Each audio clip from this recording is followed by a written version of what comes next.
Work choose किया अपने masters के लिए। तो अगर हम टाटा का मुंबई में है Tata institute of social studies, तो वहाँ अगर आप एडमिशन लेते हो तो बेस्ट। उसके अलावा भी बहुत सारी अपॉर्चुनिटीज़ हैं, जैसे दिल्ली यूनिवर्सिटी है, IIT यूनिवर्सिटी है और जामिया है। तो ऐसी बहुत सारी यूनिवर्सिटीज पब्लिक एंड प्राइवेट दोनों तरह की हैं जहाँ पे आप इस तरह की कोर्सेज को ऑप्ट कर सकते हैं। डिप्लोमा भी होता है और आप 12th के बाद भी सेक्टर में जा सकते हो, आप ग्रेजुएशन के बाद भी अपॉर्चुनिटीज की हम बात करते हैं। चलो आपने ट्राई किया है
मेरा नाम आशिफ चोपड़ा है और मैं आनंद विहार को भी खेल में भी इंटरेस्ट है।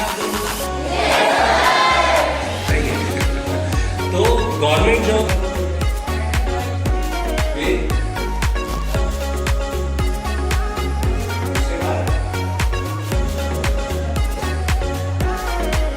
स्टेट परफॉर्मेंस से आया।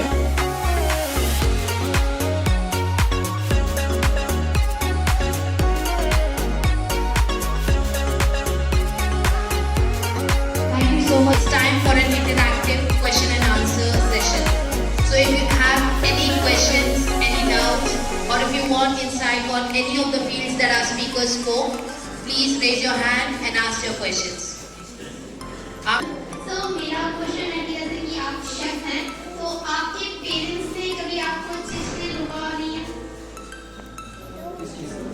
शेफ के मतलब आमतौर पे ऐसा होता है कि जिसको अभी एक होता है कि आप इंजीनियर बनो, डॉक्टर बनो, IAS तो टिकटॉक हमें ऑफर करते हैं हमारे पेरेंट्स, रिलेटिव्स, तो आपको कभी नहीं रोका आपके पेरेंट्स ने या रिलेटिव्स ने?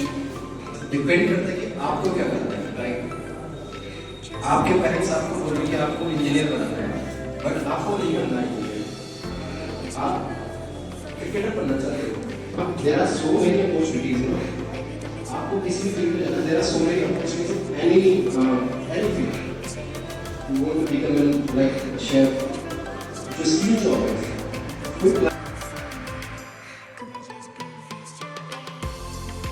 इंटरेस्ट होता है। सपोज अभी मैं जहाँ पे हूँ उनके लिए प्रायोरिटी है एजुकेशन, चाहे NGO हो गए, 6-7 कंपनीज हो गई, और वो उस कम्युनिटी के कुछ प्रॉब्लम पिक कर से किया था। उसके बाद मैंने BSc किया है, BSc इन एंथ्रोपोलॉजी। एंथ्रोपोलॉजी पता है किसी को? It's related to genetics. तो उसके लिए मैंने exact political reporting is very so जिसमें मतलब तो आपको अवेयर रहना पड़ेगा हर चीज पे, मतलब करेंटली चल क्या रहा है, बट जो एक्सपर्टीज बताया तो उसके अकॉर्डिंग आप करियर चूज कर सकते हैं। Any other question? आपने मल्टीनेशनल कंपनीज में सर्विस दी है, तो आपने मल्टीनेशनल कंपनीज में आपने क्या सर्विस की थी? मैंने जो बीटेक प्रोग्राम किया है वो इलेक्ट्रिकल इंजीनियरिंग में किया है, जिसमें बेसिकली हेवी मशीनरीज इंक्लूड होती है, जैसे पावर टाइमर तो ट्रांसफर होता है क्या करता है, एंड देन उसकी डिजाइनिंग में इसकी क्या बेसिक पैरामीटर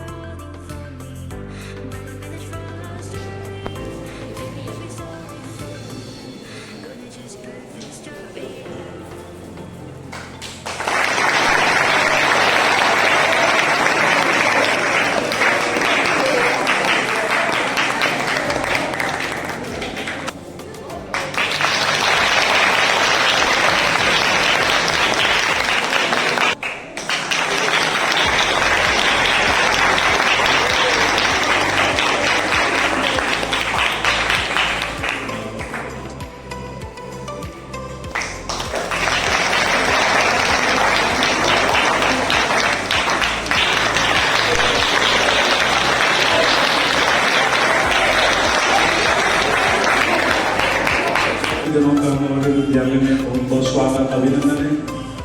और जैसे मैजिक बस के द्वारा जो समय समय पर यहाँ पर आप सबको निरंतर सिखाया जाता है और यहाँ पे की जो यहाँ की कम्युनिटी जैसे अभी सामाजिक काम के ऊपर उन्होंने बताया, सोशल वर्क के ऊपर, तो ये अनलिमिटेड क्षेत्र है। समय समय के साथ नए कार्य करने के लिए विभिन्न क्षेत्रों में कभी भी तो पहले से ही समस्या है, दूसरे कभी भी नई समस्या आती है। जैसे आपने कोरोना में देखा होगा, कोरोना के बाद की जो समस्या होती है, तो सामाजिक क्षेत्र में कभी काम खत्म नहीं होता। केवल आपका जज्बा, हिम्मत, साहस और समय, आपकी परिस्थिति, इस सब पे निर्भर करता है। उन्होंने जो भी अपने क्षेत्र के एक्सपर्ट थे, जो उनके पास अपनी नॉलेज थी और जो